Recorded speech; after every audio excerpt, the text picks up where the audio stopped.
27페이지, 217페이지인데 지난 내용이 기존의 기하학적인 정원을 셰프스베리는 비판만 했어요. 대안적인 정원을 제시하지 않았다고. 뭐에 비교해서 비판했냐면 자연스러움이 없다는 거. 이게 베르사유 공원의 정원 같은 건 전부 기하학적으로 인위적으로 만들어놔서 그 비판만 했고 자연의 아름다움을 칭찬만 했어요.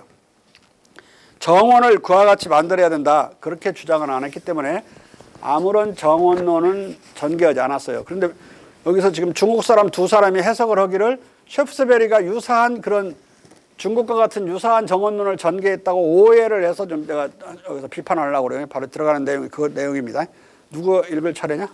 네, 접니다. 네. 네. 장군은 지구록 쪽에서 때린다 그래가지고요. 장군이 막혀 생겼네. 그러니까 때리는데 맞아요. 좀 안 맞으려고 읽겠습니다. 예, 그러나 오늘날 논자들 중에도 셰프스베리가 정원론을 전개했고 이 정원론이 중국 정원론과 같은 것이었다고 오해하는 이들이 많다.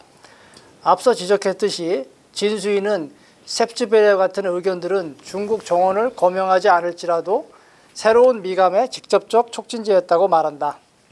유르도 진수이처럼 이렇게 말한다. 어떤 알려진 영국 정원이나 유럽 대륙의 정원도 그 당시나 그 이전이나 패턴에서 나쁘게 보이지만 작품에서 아주 자연스럽고 적당한 것으로 보이는 불규칙적 효과미 서로 배치되는 색깔들과 함께 묘하게 같이 놓인 것으로 얘기될 수 없기 때문에 주목해야 하는 것은 셰프스베리가 어떻게 여기에서 나중에 그린 것처럼 자연주의적으로 설계된 중국 유원에 관한 윌리엄 템플의 논의만이 아니라 비대칭적 아름다움이나 질서 없는 아름다움에 그의 어법까지도 자기화하고 있는지다. 여기서 유류는 두 가지 오류를 동시에 범하고 있다. 그는 앞서 지적한 것처럼 템플의 사라와지 정원을 자연주의적 정원으로 오인하고 동시에 셰프스베리가 비대칭적 아름다움에 기초한 정원론을 전개한 것으로 착각하고 있다. 사라와지 정원은 자연주의적 정원이 아니라 누소가 주장하는 것 같은 정원이 아니라 자연을 인간이 만들어낸 자연이에요. 그러니까 자연스럽게 만들어진 인간의 작품이지 자연 그 자체는 아니라고. 자연 그 자체로 가버리자고 하는 게 루소라고. 근데 거꾸로 물었죠. 다른 사람들이 자연 그대로 해버리려면 뭐라고 정원 만드냐. 그냥 자연으로 가서 보면 되지. 아주 작은 공간에 아주 인텐시브하게 자연을 축소해서 집어넣어가지고 거기서 휴식을 취하려고 하는 것이 정원인데 정원의 목적을 파괴해버리는 소리를 하는 거라고. 사라와지는 그런 중국 정원의 그런 목적을 달성하는 거지만 자연주의는 아니란 말이에요. 근데 이 사람은 지금 중국 사람인데도 이 사라와지라는 말을 뜻을 깊이 모르고 있는 거예요. 근데 이게 정말로 연구를 하다 보면 참 피곤한 게 이 학계에 멍청한 놈들이 너무 많아요. 그래서 그것을 지적해 주는데 지면이 이렇게 많이 소비되는 거야. 그냥 천재들만 막 몇 개 써버리면 그냥 서로 인용하고 그러면 이게 엄청나게 전략이 될 텐데 이걸 또 왜냐하면 이걸 지적하지 않을 수 없는 게 이걸 또 막 인용해 옳다고 다른 사람들이 보고 있으면은 우리나라 학계도 그러고 세계 학계도 그러고 우리나라 학계만 갖고 얘기하면 오해할 수가 있는데 세계 학계도 뭐 많잖아요. 멍청한 놈들이 꽉 찼어. 이렇게 또 중국 사람이 중국 정원에 대해서 얘기하는데 이렇게 헛소리를 하고 있어요. 응? 자.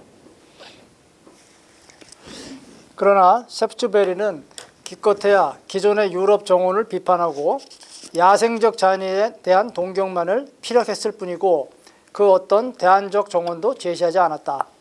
더구나 중국식 정원을 제시한 것과는 진정으로 거리가 멀었다. 아마 이와 관련된 진실은 셰프스베리가 템플의 중국 정원론을 읽고 강한 영향을 받았음이 틀림없으나 템플이 강조한 사라와지 기법과 그 미감을 야생적 자연주의로 오해한 것일 것이다. 따라서 오늘날 진수이나 유류처럼 셰프스베리의 이 오해를 제대로 된 이해로 다시 오해한다면 이것은 실로 우스꽝스러운 짓이 되고 말 것이다. 근데 이 셰프스베리와 템플은 정적 관계였어요. 할아버지와 템플은 완전히 정적이었다고 하죠. 근데 손자인 이 셰프스베리는 어느 정도 놀라운 그 측면이 있는 분으로 템플을 인정을 해주는 그러니까 읽기는 읽었을 거예요. 그런데 오해했을 가능성이 크다고. 아, 자연주의 정원이구나 이렇게 사라와지를. 인간이 만든 자연스러움인데 인위적 자연스러움. 그래야 축소될 수가 있으니까. 축소되지 않으면 정원에 넣을 수가 없잖아. 이 앞에서 내가 말했을 때 그 개성의 중국식 정원의 가장 중요한 기법은 산수화로 그린단 말이에요. 가장 멋진 데를 그리죠. 아무데나 산수화 그리는 거 아니잖아요. 멋있는 풍광을 그린다고. 그러면은 한 폭의 그림으로 싹 들어가 버리잖아요. 그 멋있는 풍광이. 그 풍광을 산수화로 옮겨놓은 걸 다시 정원으로 좀 확대하는 거야.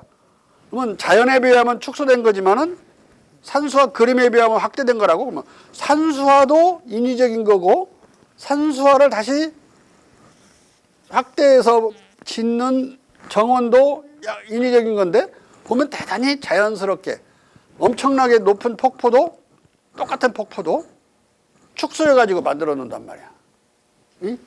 중국 정원에는 또 산도 철산이라고 그러죠. 철산. 인조산을 철산이라고 그래요. 전문용어로. 그것도 만들어 놓는다고. 근데 그게 일본인들이 하는 그 분재 있죠. 막 분재. 그런 식이 아니기 때문에 분재는 너무 인위적으로 느껴져서 좀 우리가 볼 때는 몰라. 나는 한국 사람이라 그런지 고통스럽더라고. 일본식 분재를 보면. 그 나무들을 막. 근데 그게 아니라 자연스러움 자체를 그대로 인간이 다시 복원하는 그런 방식이라서 거기에 이 인위성은 싹 감춰져 있어. 인위성은 천재성으로 그 자연스러움 속에 숨겨져 있다고. 네? 이 우리나라 정원과 중국 정원은 우리나라 정원을 보려면 지금 사계절에 한 번씩만 여는데 여기 옛날 저 효자동 뒤쪽에 있어요. 조선정원. 그 이름 뭐라고 하냐? 비원 말고. 비원도 우리 정원인데 너무 왕국이라 어마어마하게 크고. 그리고 윤선도가 있었던 섬 뭐지? 그게 지금 보길도에 그 조선 정원이 있어요. 가본 사람? 가보고 한 사람? 안 가봤네 아무도. 한번 가보라고. 그러니까 대단히 좁은 공간에 예? 있을 건 다 있어. 물레방아도 있고 뭣도 연못도 있고 다 있고 초막도 있고 정자도 있고. 그러니까 완전히 자연만 있는 게 아니란 말이야. 정자도 있는 거니까. 정자가 자연 속에서 자연의 일부로 들어가 있지 정자가 튀게 되어 있지도 않고 하여간 그 고즈넉함을 그대로 간직하고 있다. 지금 너무 못 살아가지고 정원 이야기하니까 지금 실감이 안 날 거야.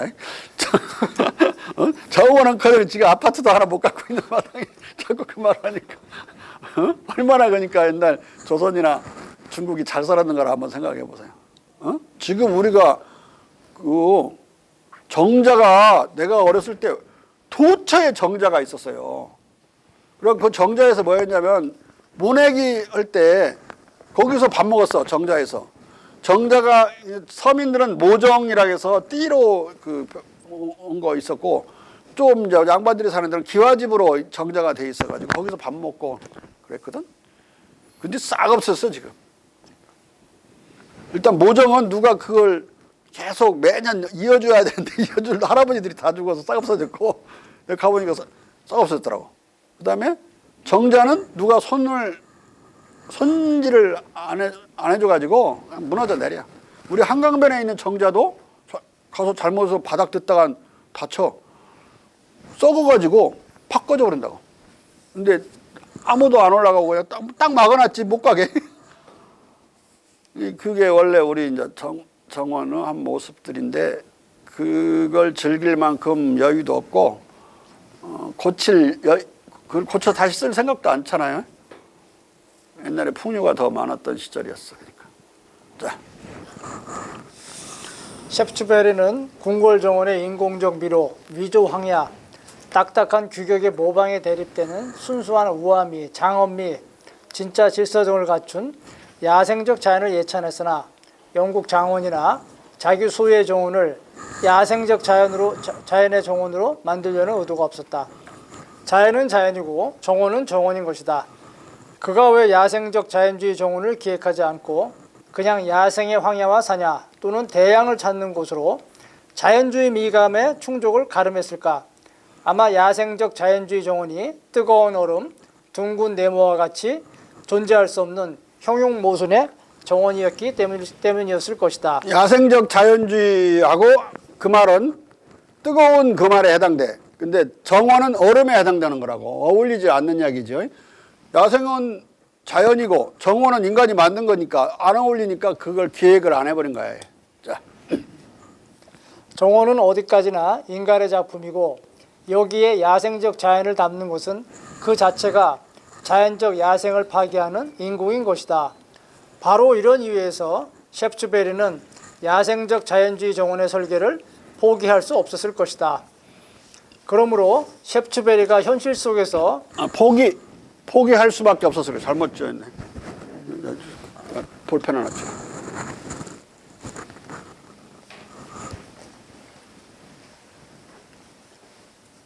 수 밖에가 빠져버렸어. 밖에.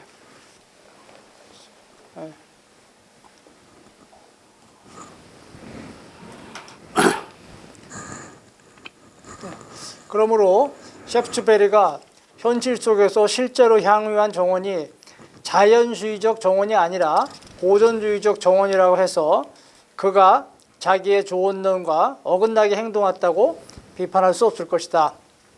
왜냐하면 그는 야생적 자연주의에 기초한 그 어떤 대안적 조언론을 전개하지 않은 채 야생적 자연미와 자연주의적 미감을 예찬하고 기하학적 고전주의 정원을 대안 없이 비판하기만 했을 뿐이기 때문이다.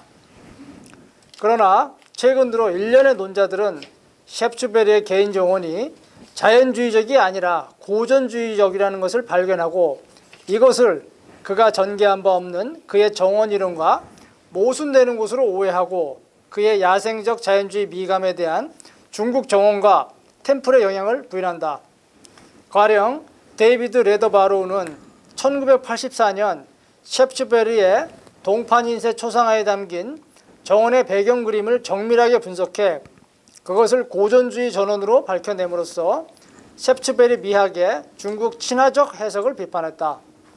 그는 셰프츠베리 초상화의 배경이 된 고전주의 정원 그림을 그가 정원사들에게 지시를 내린 내용을 담은 미발간 메모지와 연관시킴으로써 도르세 윈본 세인트 자일스 마을에 소재했던 셰프츠베리의 주된 주거지의 유언을 복원했다. 이 유언은 공간의 기하학적 조직과 식물들의 분류법적 정렬 속에 들어있었다. 레더바로우는 이 형태적 특성과 다른 18세기 초 일반 정원들 간의 강한 유사성에 주목해서 셰프츠베리가 그의 저자 속에 격식 없는 정원을 예상했던 것으로 일반적으로 간주되지만 실은 그 자신의 임원을 딱딱한 격식에 질서 정연한 양식으로 조용한 저자라고 결론지었다. 이게 옛날 말이야. 조용이란 말을 건설이란 말을 이렇게 많이 요새는 건설이라고 써요. 조용이라고 옛날 많이 썼어. 근데 이상하게 조원학 조경학에서는 이 이게 조용이란 말이 남아서 그대로 쓰여요. 지금도 현대어로. 다른 데서는 다 사라졌어. 근데 조선시대 보면 이제 이 조용이란 말, 조용노동자, 조용공, 건설노동자 이렇게 말을 한다고 역사책에서. 자. 한마디로 셰프츠베리는 이로써 언행불일치의 표리부동한 논자가 된 것이다. 존 헌터는 예상의 신화에 대한 레더 바로우의 비판을 수용해 영국 정원 역사가들이 모두 셰프츠베리를 오해했고 그의 자연 변호는 기실 맨 눈앞에 거의 보이지 않기 때문에 기회가 제공하는 완벽하던 형태들로 학습되어야 하는 순수한 자연의 변호라고 주장했다. 또 톰 윌리엄슨도 영국 정원 역사의 수정에 레더 바로우의 발견을 써서 셰프츠베리에 대한 전통적 추정을 학자들이 셰프츠베리가 인정하지도 좋아하지도 않은 것을 그의 논평 속에 자의적으로 집어넣어 읽은 경우로 단정했다. 그러나 셰프츠베리에 대한 이런 비판은 그가 기하학적, 고전주의적 정원에 대한 야생적 자연주의 미감의 우월성만 주장했을 뿐이고 야생적 자연주의 정원을 대안으로 제시한 적이 없기 때문에 심히 빗나간 것이다.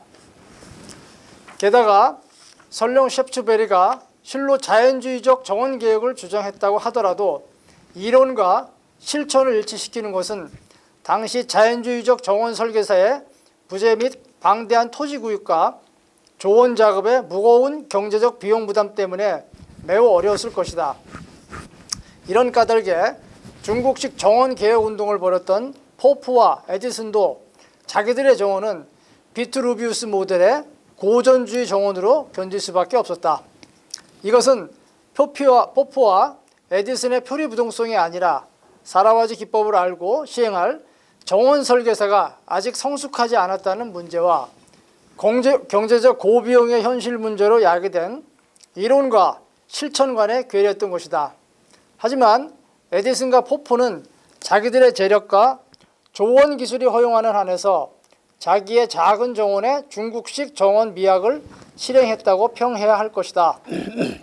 왜냐하면 포프는 자신의 기하학 양식에 작은 티커넘 정원을 때려 부수고 이곳에 최초로 중국 스타일의 정원 기법을 도입하는 모범을 보였고, 에디슨은 어렵사리 마련한 그의 작은 새 정원에 구식의 깔끔하고 딱딱한 질서와 격식에 저항해 야채와 꽃나무, 과일나무, 숲나무 등을 뒤범벅으로 심었기 때문이다.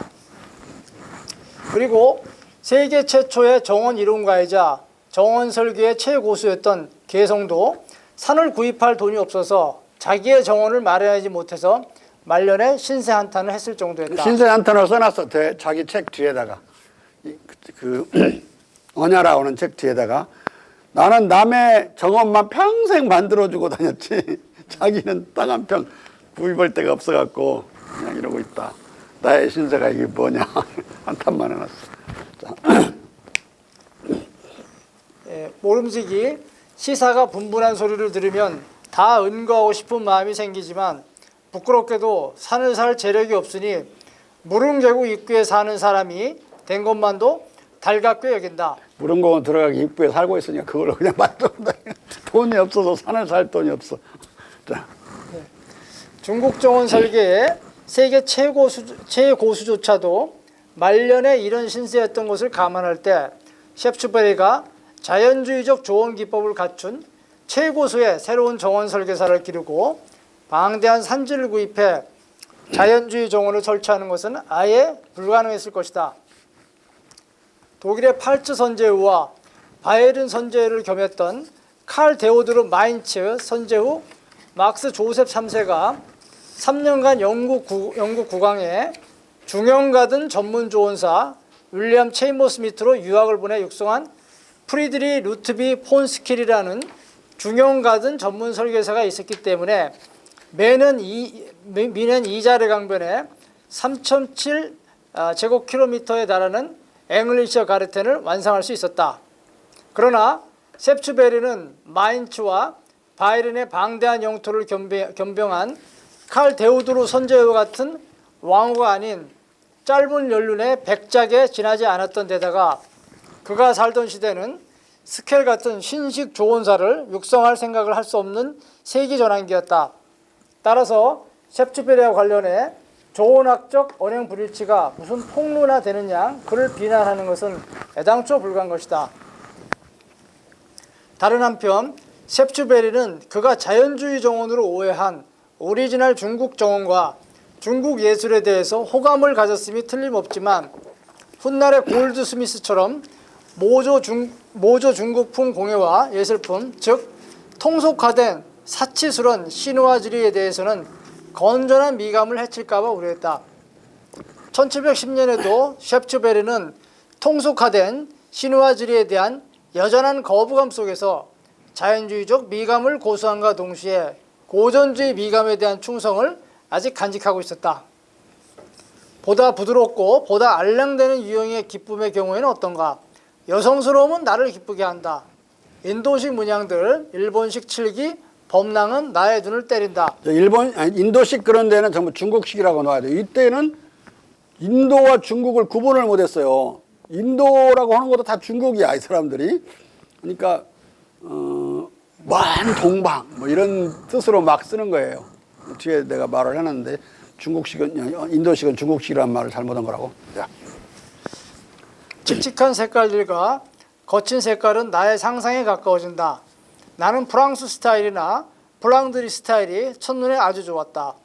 그리고 나는 나의 애호를 추구한다. 그러나 그 결과는 어떤가?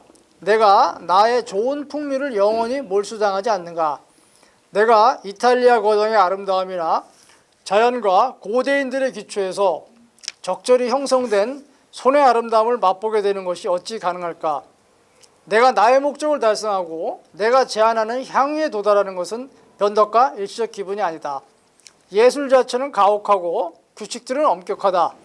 그리고 내가 지식을 우연에 의해 또는 농담 중에 얻기를 기대한다면 나는 크게 기만당하는 것이고 잘해야 나 자신을 흉내의 거장 또는 전통적 규칙과 사소한 세부 내용이나 시시콜콜 따지는 단순한 현학자적 입문용으로 입증할 것이다. 인도식 문양들, 일본식 칠기 제품, 범람과 칙칙한 색깔들과 거친 색깔 등에 대한 샵츠베리의 호감은 시누아주리 취향을 뜻한다. 당시 시누아주리를 잠깐만, 거기서 일본식 칠기 그랬는데 자판이라는 말을 소문자로 제이자를 쓰잖아요. 그러면은 칠한다는 뜻으로 그 칠기 칠한다 뜻으로 영어로 쓰여요 지금도. 그리고 자페닝 그러면 칠기술 소문자로 쓰면, 물론 여러분들이 차이나를 소문자로 쓰면 도자기란 거 알죠? 네. 근데 옛날에 차 마시는 차도 소문자로 차이나를 써갖고 차도 뜻했어. 요새는 이제 많이 안 하지만 그렇지만 세 가지 뜻은 다 있어. 중국이라는 뜻하고 도자기라는 뜻하고 차라는 뜻이 지금도 다 있다. 얼마나 유명했는지 알겠죠? 그냥 재판 그러면 무조건 칠기, 차이나 그러면 무조건 그냥 도자기 아니면 자. 당시 시누아주리를 애호하는 보통 영국인들은 영국, 일본, 중국의 공예품들을 구별 없이 하나로 보았기 때문이다. 프랑스 스타일이나 블랑드르 스타일도 실은 시누아주리를 의미한다. 프랑스와 블랑드르는 시누아주리 공예품을 수출하는 유럽의 대표 지역들이기 때문이다. 중국 여러 가지 공예품이나 예술품을 모방해가지고 이 두 나라는 엄청난 돈을 유럽에서 모으고 있었고, 또 이제 영국은 좀 지나서 중국의 기술들을 가지고 그걸로 떼돈을 벌어가지고 그걸로 산업혁명의 기초 자본을 마련한다고 그랬죠. 그러니까 중국이 없었으면 아무것도 못하는 거예요. 그것도 프랑스든 네덜란드든 영국이든. 그리고 미국 같은 데도 이게 미국이 만들어질 수가 없어서 중국이 없어. 무슨 사상이 없어서 미국이 안 만들어지고 경제적으로 존속할 수가 없었어. 그러니까 영국이 독립전쟁을 하는데 이 반란군한테 져버렸잖아요, 영국이. 그러니까 완전히 경제봉쇄를 해버렸다고, 중국을. 아니, 미국을. 그리고 부도나게 생겼는데, 바로. 근데 그때 워싱턴이 초대 대통령인데, 첫 번째, 우리는 신생국가니까 뭐 나쁜 짓 안 할 거라고 가서 사정을 하면 중국 황제가 무역 특허를 줄 거다라고 그런 일방적인 확신을 갖고 엠피리스 오브 차이나라고 하는 그 배 이름이 엠피리스 오브 차이나에 아주 아부스러운 이름이죠. 중국의 황후. 그 배 이름을 자기 생일날 1월 며칠 날이 워싱턴 생일인데 그날 출항을 시켜요, 뉴욕에서. 도착했는데 실제로 9개월 만인가 도착했는데 무역 허가를 받아요. 그걸로. 근데 때마침 아주 그 야생적인 자연이니까 이게 그 미국이라는 자연이 거기서 40톤의 산삼을 캐서 싣고 갔어요. 그걸 전량을 팔아. 응? 전량을 팔아서 뭘로 바꿔오느냐? 그 티하고 다른 많은 중국 공예품하고 바꿔. 근데 한 번 갔다 오면 10배에서 한 40배 남았는가 봐요. 처음에 한 대가 갔다 왔고 8년이 지나지 않아서 40척으로 늘어나요. 너희는 뭐 거의 100척 넘어. 그 무역으로 부도를 면하고 미국이 살아나요. 독립을 하면 뭐해, 이게 부도를 버리는. 그러니까 사상도 미국의 사상으로 독립을 했고, 에? 독립선언문 첫 구절이 뭐야? 올메나 번 이퀄이라고 돼. 그 크레이티드 이퀄. 모든 인간 만인은 평등하게 창조됐다. 만인은 평등하게 태어났다고 해야 될 자리에서 창조됐다 한 것은 성경책 부정을 하고 있는 거예요. 성경책은 불평등하게 창조됐죠. 명확하게. 성경책 뭐라고 돼 있어? 여성은 남자 갈비뼈 빼가지고 남자의 헬프메이트, 조수, 부사수로 창조해놨다고. 그것도 혼자 있으면 심심할까봐 놀이개로. 어? 그리고 완전 남녀 불평등하게 창조됐는데 그 성경책을 부정하려고 인간은 모두가 다 동등하다고 생각하고 태어났다고 생각한 게 공자의 생각이었거든. 천하 무생이 귀자야라. 천하에 나면서부터 귀한 놈 없다. 그건 뭐 나중에 어떻게 바뀌어 쓰이는지 알죠. 천하에 왕후장성의 시가 따로 있냐로 바뀌죠. 그것도 놈자자를 써놨으니까 응? 귀하게 태어나는 놈 없다. 공자님이 그렇게 누구한테 그 말이냐? 황제의 장자한테 원자한테 그 말을 했어요. 너도 배우지 않으면 하나도 그 귀하지 않고 천한 놈 된다. 배워야 된다는 맥락으로 한 말이거든요. 그러니까 그런 평등 사상은 처음 들어보는 거예요, 이 사람들이. 그 말을 첫 구절로 함으로써 성경책에서 불평등 창조론을 깨버린 거예요. 분쇄하면서. 근데 그것에다 사인을 했던 13개주 대표들은 무슨 뜻인지도 모르고 막 했어요. 왜냐하면 그 헷갈리고 따지고 들까봐. 토마스 제퍼슨은 그걸 기초했지만 네 군데를 벤자민 프랭클린이 고치거든요. 독립선언문을. 근데 이 양반이 엄청난 재담가야. 한 58명 정도 대륙교회 의원들이 있는데 거기서 계속 그 통과되기 직전에 엄청 웃겨. 의원들을 엄청 웃겨갖고 생각을 못하게 만들어 통과시키고 뭐 묽고 깔깔대고 그러다가 다 사인해서 다 통과되거든요. 그렇게 기록이 돼 있어. 이 엄청난 그 겸손함과 재담을 가진 벤자민 프랭클린이 분위기 잡아가지고 이 젊은 고위 아버지뻘이거든요. 토마스 제퍼슨과 벤자민 프랭클린 나이 차이는 한 30년 차이 나요. 근데 네 군데만 고치고 그 젊은 사람이 쓴 걸 이제 놔두고 나머지 이제 위원회로 넘어갔을 때는 노예와 관련된 건 싹 지워버려. 그러니까 한 서너 페이지가 지워져 버린다고. 왜냐하면 13개 중에 8개 주가 노예주야. 5개만 자유주거든. 8개 주가 없어져 버리면 독립전쟁 수행을 못한다고. 이거 할 수 없이 싹 지우고 처음부터 절름발이로 자유민주공화국으로 출발하는 게 아니라 민주가 더 많은 참주도로 나라가 더 많은 것으로 출발을 해요. 그때 200만 인구 200만 13개 국가의 미국이야. 근데 그 5개 자유주만 따지면 진짜 그게 민주공화국이거든요. 노예가 없는 프리 디모크래틱 레퍼블릭인데 그 5개를 합치면 약 100만 정도 됐어요. 인구가. 그런데 공자의 철학에 따라 보르네오에 1760년에 세워져서 곧 100만이 되는 남방 대총제국이라는 민주공화국이 있었거든요. 그러니까 약 5, 6년 먼저 생겼죠. 거기는 노예가 없었고 아무것도 없었어요. 그러니까 5개 주고 5개 주 이 남방 대총제 국가라 민주공화국 같았지. 근데 먼저 생겼지 거기가. 140년 동안 존속하거든요. 네덜란드 제국주의자들에 의해서 1911년에 망해요. 청나라가 망해버리니까 눈치 보고 있다 그 틈새 놈들이 이제 공격에 들어서 멸망을 시키는데 141년간 존속했다. 그러니까 공자의 철학만 가지고도 민주공화국에 도달하는 거예요. 미국은 창조적인 생각을 공자책을 읽은 사람이 미국을 만들려고 서양 사람이니까 그렇게 민주공화국을 만들었다 이렇게 생각하면 안 된다고. 동양에서도 만들어졌어. 먼저 6년 먼저 제국주의자들에 의해서 멸망해서 그러지. 남방 대총제 남방공화국이란 말 처음 들었어요? 응? 맨 서양만 쳐다보니까 안 보이지. 나도 독일 유학 가서 맨 서양만 쳐다봤어.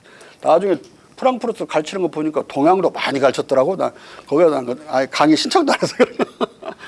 비싸이로 막 가면서 하여간 동양적인 다 피해서 너도 그랬지. 아니 내가 서양을 배우러 왔는데 왜 여기서 내 동양을 들어? 안 들었는데도 마찬가지로 이번에 내 책이 제일 먼저 나오는 게 이제 공자의 자유평등 철학과 세계 최초의 민주공화국이라는 책이 나와요. 거기에 남반공화국이 많이 자세히 나올 거예요. 뭘로서 정치 사상적으로 중요하냐? 공자 철학으로만 일관되게 나가도 민주공화국이 나온단 말이에요. 완결적으로. 꼭 서양 사람만 공자를 읽어야 미국 같은 민주공화국을 만드는 게 아니라 그 이전에 로마나 그리스의 민주정이나 공화정은 다 노예들을 갖고 있었고 아까 내가 통계를 봤더니 독립얻을 당시에 노스캐롤라이나는 약 35%의 노예를 갖고 있었어요. 그런데 고대 아테네는 30만이었는데 28만 명이 노예였어요. 2만 명이 자유시민인데 그중에서 남자만 투표에 참여하니까 일단 50%죠. 10,000명이지. 미성년자 30% 빼니까 한 7,000명 정도. 근데 7,000명도 모여서 직접 민주주의를 해야 되는데 그 전날 술 처먹고 그래갖고 잘 안 나와가지고 4,5천이 30만의 의사를 결정해버려요. 아예 그중에 28만은 참여할 자격이 없고 로마 공화정도 마찬가지였다. 그러니까 아리스토텔레스 개념으로 자기 신민을 노예로 대우하면 그건 참주라고 그랬거든요. 왕이 아니라 참주다. 그러면은 그건 참주 민주정이지 그 자유민주정이 아니란 말이에요. 그러니까 모든 사람을 포괄하는 방향으로 참정권을 계속 아래로 끌어내린 것은 이 극동에서 공자 철학이 전해지고 나서야 끌어내리려고 그래요. 그러니까 1832년에 하원 의원 투표권을 가진 영국인은 전체 인구의 5.9%. 지들만 해먹은 거예요, 귀족들. 32년 선거개혁의 첫 번째는 뭐냐면 최상층 부르주아는 투표권을 주자 이거예요.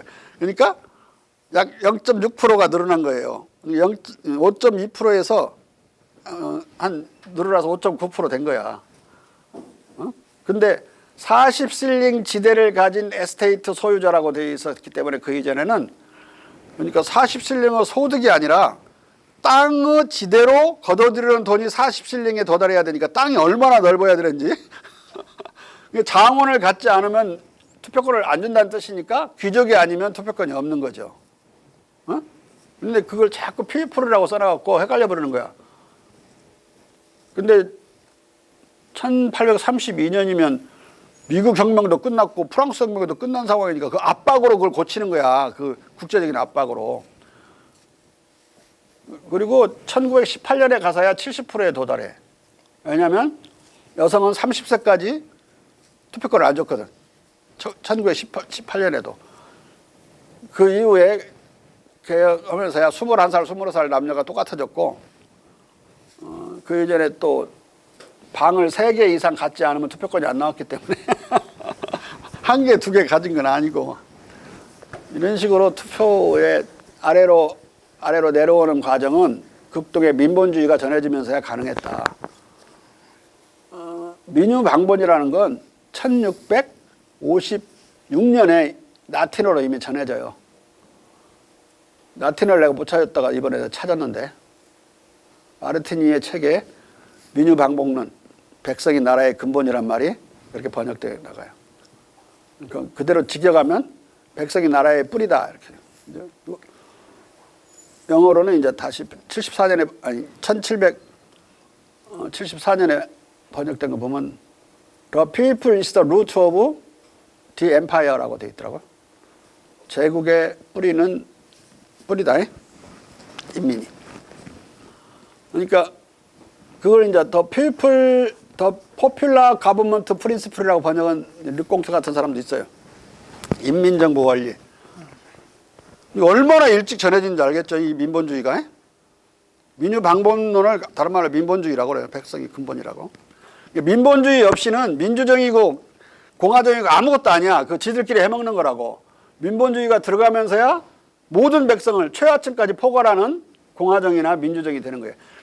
서양 민주정을 민주화시킨 건 이 서경의 민본주의야. 그 사실을 모르는 거지 사람들이. 인민주권론은 그때 생겨난다. 민본주의로부터. 인민주권론은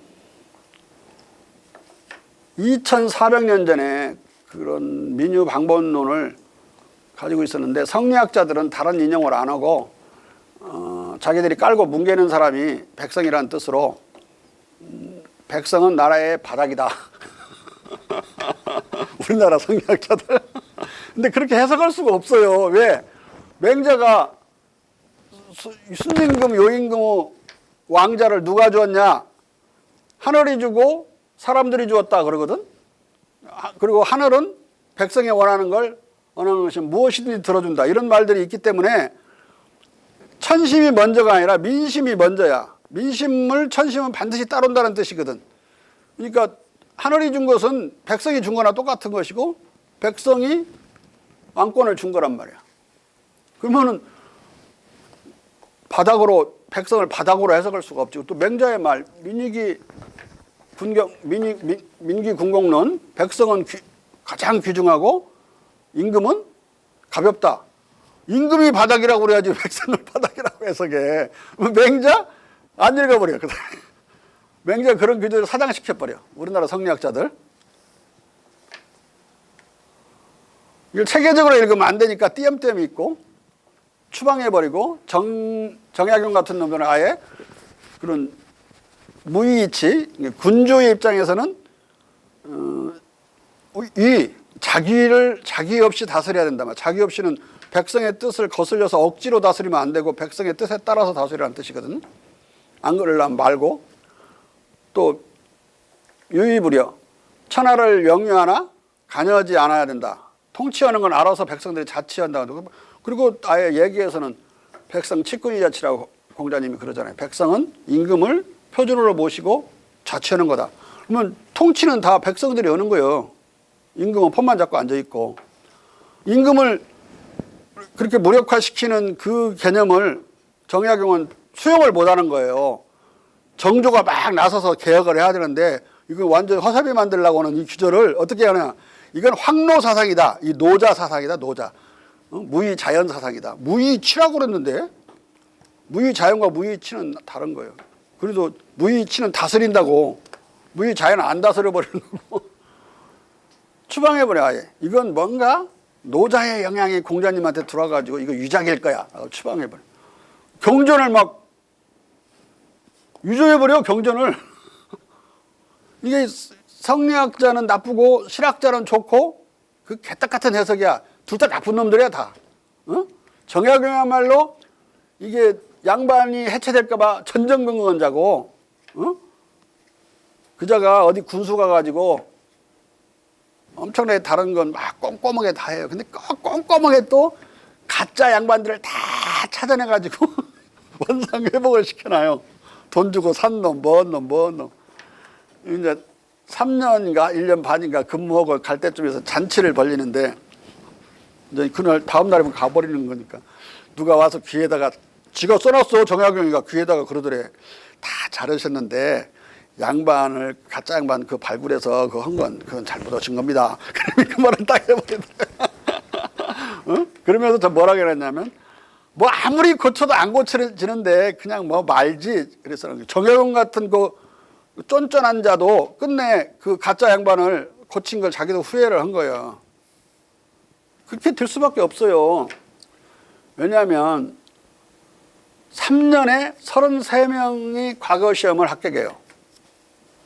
근데 4대 안에 과거시험 합격자가 있어야만 양반 지위를 유지해요. 누가 그 어떤 집안에서 그걸 해낼 수 있겠어요. 여기서 말이 4대지 아버지, 할아버지, 그 다음에 증조할아버지 안에 과거 합격자가 있어야 된단 말이에요. 그 쉬운 일이 아니에요. 그 다음에 3대인데 아버지, 할아버지 3대인데 어디가 하나 합쳐서 4대냐면 외할아버지가 양반이면 그런 합격자면 자기도 이제 양반이면 외할아버지는 하나 봐주는 거야. 그렇게 4대조거든요. 중종 때 결정난 거야. 뭐가 양반인지가 법적으로. 그러니까 공주를 결혼을 시킬 때는 또는 왕자를 결혼을 시킬 때는 금원령을 내리죠. 금원령은 결혼 못 오는 거예요. 못 오고 4대조 현관이 있는 집안에서 이제 가령 왕자면 교수들을 찾는 거예요.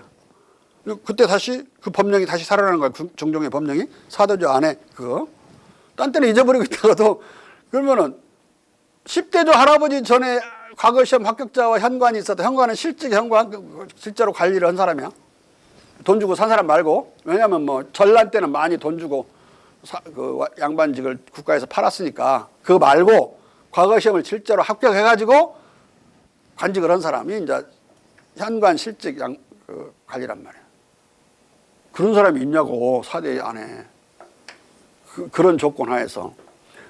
가끔 증광신임원이 많은 시험을 봤지만 그래도 그 800만이 넘는 인구 안에서 그 33명을 매년 해도 3년이면 100명 정도밖에 안 되는데 그걸 유지해 가기 힘들어요. 그러니까 다 그 우리 집안도 황희정성 집안이지만 10대조 때도 양반이라고 생각했어요. 황희정성은 지나간 지 오래됐는데. 이순신 양반이라고 생각했지만 실제로 절대로 그 법은 용납하지 않았어요. 왜냐하면 그 이순신이 무과 과거 시험 볼 때 그 이력서 있잖아요. 자기가 써낸 거 보면 군보라고 되어 있다고. 군보는 예비군이라는 뜻이거든요. 군역을 하고 있으면 양반이 아니야. 법으로는 이미 양반이 아닌 거예요. 양민인 거야, 양민. 양민으로서 과거 시험을 보고 양민도 다 과거 시험 볼 수 있었으니까. 그러니까 이미 그 이전에 조광조 시대에 그 할아버지가 편들다가 이렇게 나가리 된 집안이잖아.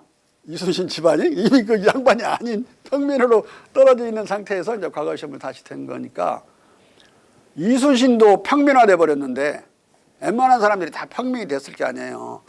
그래도 근데 또 자기들의 유신은 있으니까 계속 양반이라는 거예요. 그런 식으로 따지면 4대조 넘어가서 다 양반이라고 했을 게 아니에요. 다 가짜 양반이야. 돈 주고 산 사람만 가짜 양반이냐? 4대조 지났으면 다 가짜 양반이라고. 고종 때 오니까 양반이 90%야. 그 말은 90%가 가짜 양반이야. 또 고종 때 과거 시험을 없애버렸네? 1894년 과거 시험 없어졌어요? 그 다음부터는 다 그게 가짜지 뭐 이제. 응? 그리고 고종의 1886년인가 그런 양반 폐지령 또 노예 해방령 노비 해방령 그런 것 때문에 다 실은 노비도 없어지고 법적으로는 양반도 없어졌어요. 동학년 때 노비를 없앴다? 맞는 말이지만 동시에 틀린 말이야. 왜냐하면 이미 고종이 없앴거든 그걸. 근데 나중에서 10년 뒤에 동안왕이 났는데 그때 막 양반이 없어진 걸로 말을 한다고. 근데 그건 맞기도 하고 틀린 말이에요. 일단 법으로는 없어졌는데 노비가 한문을 읽을 수 있겠어? 방을 붙여놔도? 이게 계속 부려먹는 거야 그냥. 근데 그래도 동학군에 이제 다 지도자 수장들은 서당 선생님들이 했잖아. 훈장들이. 그러니까 폐지된 거 알고 그냥 쓸고 지나가니까 동학군이 한 20리 전방에 나타났다고 양반들이 알아서 다 노비문서를 불태웠대요. 나는 이미 다 해방시켰으니까 나는 괜찮다고. 양반 불화를 몇 명 까버렸더니 그냥 놀래가지고. 그래서 경기에서부터 삼남까지 완전히 그 고종의 그 노비 해방령하고 동학군의 축창하고 이게 쌍끌이가 돼갖고 그때 다 해방이 돼버린 거예요. 노비가 한 1% 정도 남아있었거든. 이미 정조가 중앙 반노비는 다 신호비라고 그랬죠. 정식 말치로는. 신호비는 해방을 했으니까 정조의 아들인 순조가 전체 관노비를 해방하려고 계획을 세워놓고 내일 발표하려고 하는데 그날 저녁에 죽었거든요. 정조가. 그게 자연사 했다고 볼 수가 있는 거야? 그리고 편지를 보냈는데 정약용도 받아서 편지가 있어요. 내일 내가 너한테 올라오라고 파발을 띄울 테니까 채비해라. 전날 온 편지야. 그리고 그 준비해놓고 있었고. 그리고 준비한 건 남아있어요. 노비 해방 그 준비를 하고 있는 거. 문서가 남아있다고. 그러니까 원한이 돼갖고 아들인 순조가 친아들이거든.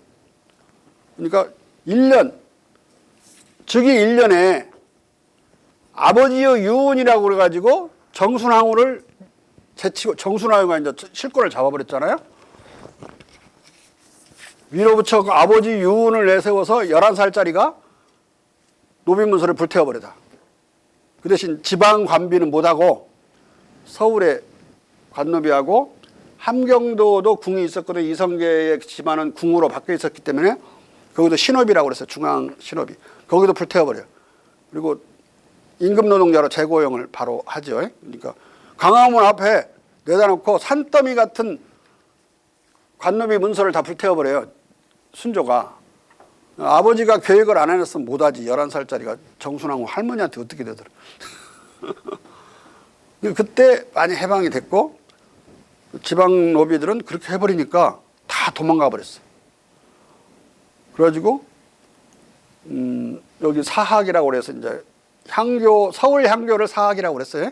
서울만 사학에 이미 경주가 해방령 내리기 전에 얼마 안 남아 있었어.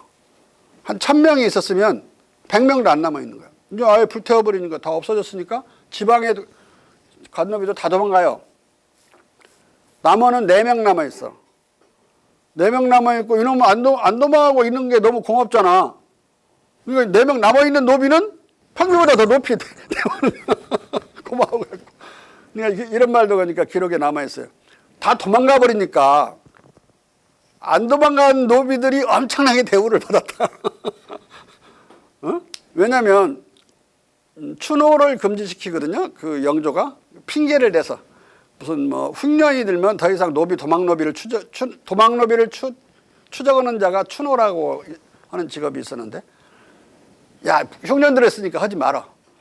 또 이제 다른 뭐 눈이 너무 많이 났으니까 하지 마라. 너무 더우니까 하지 마라. 영조가 가끔 그런 핑계를 대고 추노 금지령을 내렸어요. 정조는 아예 추노법을 없애버려. 뭐 무슨 말이 되는 거야 그게? 한번 생각해봐. 사회적으로 정치적으로. 도망가라 소리밖에 아니야.